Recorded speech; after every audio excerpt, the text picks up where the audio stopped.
হরে কৃষ্ণ, রাধে রাধে। এসো, গয়া থেকে কালকে ফিরেছি। এখন কি করছি? এখন এই পাঠ করছি একটু। দেখছি, এটা হলো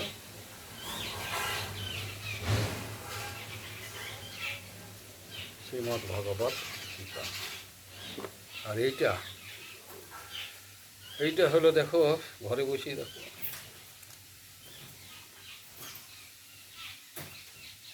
দেখতে পারো।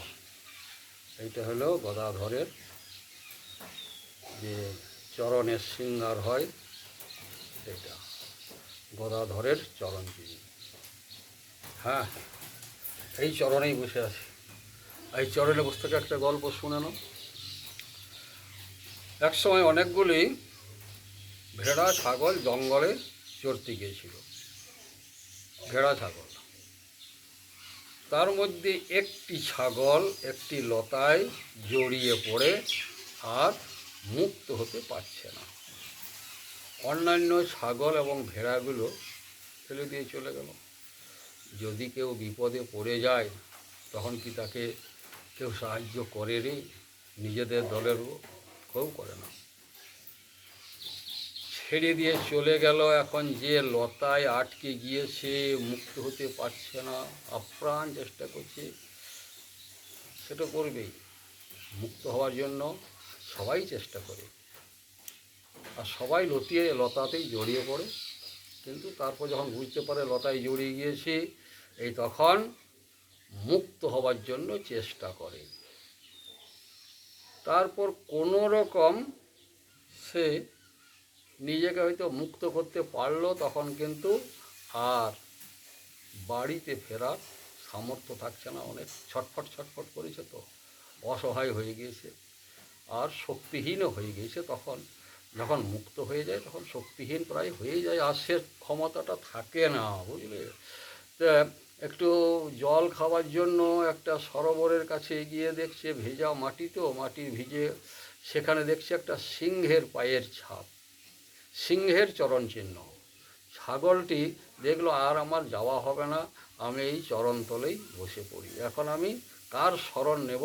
এখন পশুরাজ সিংহের চরণ চিহ্নেই বসে পড়ল।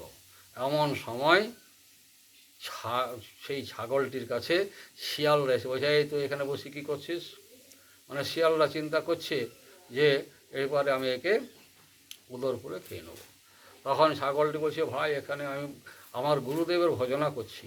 গুরুদেবের ভজনা? বলে, হ্যাঁ হ্যাঁ, আমি এখানে মন্ত্র নিয়েছি পশুরাজের কাছে, এই দেখো তার চরণ চিহ্ন, এই চরণ তলায় বসে আমি তার তপজপ করছি। ওরে সর্বনাশ, এই পশুরাজের চরণে আশ্রিত।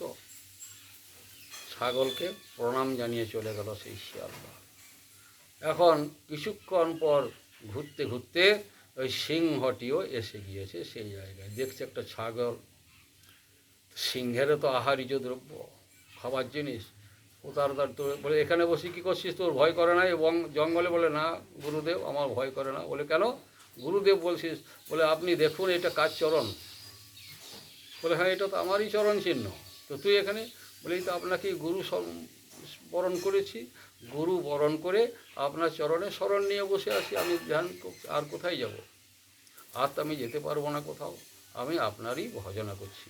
সিংহ দেখছি সর্বনাশ, এই বেটা ছাগল এ আমার চরণতলে বসে আছে এবং আমারই শিষ্য হয়েছে, আমারই সন্তান। বলে, হারে, তুই খেয়েছিস কি? বলে, কোথায় খাবো আর কোথায় বা যাবো গুরুদেব? যদি যেতে হয় তাহলে তো আপনার চরণ ছেড়ে অন্য জায়গায় যেতে হবে। আমার কোনো দরকার নাই, আপনার চরণে যখন আশ্রয় নিয়েছি তখন আমার গুরুদেব যা করবেন আমার তাতেই স্বীকার। এমন সময় একটা হাতি আসছে। বলে, ওই শোন, এর জন্য কিছু ডালপালা এনে দে সরে করে, আর তুই এর রক্ষণাবেক্ষণ করবি, আর একে কাঁধে নিয়ে এই ঘুরে বেড়াবি। যখন এ কোথাও যেতে, আমার শিষ্য, পরম ভক্ত। বলে, ঠিক আছে। হাতিও বলে, শোন, আমার কথার যদি এতটুকু ত্রুটি বিচ্যুতি হয় তোকে হাতি বলে আমি কিন্তু ক্ষমা করব না। আমার শিষ্য যেন নিরাপদে জঙ্গলেই বাস করে, আর যখন যা প্রয়োজন খবর রাখবি, তারপর আমি তো এসে এসে খবর রাখবোই, সবসময় নজর রাখবো। তাহলে এই যে ছাগল, সে ছাগল হয়েও চিনল রে, আমরা চিনতে পারলাম না।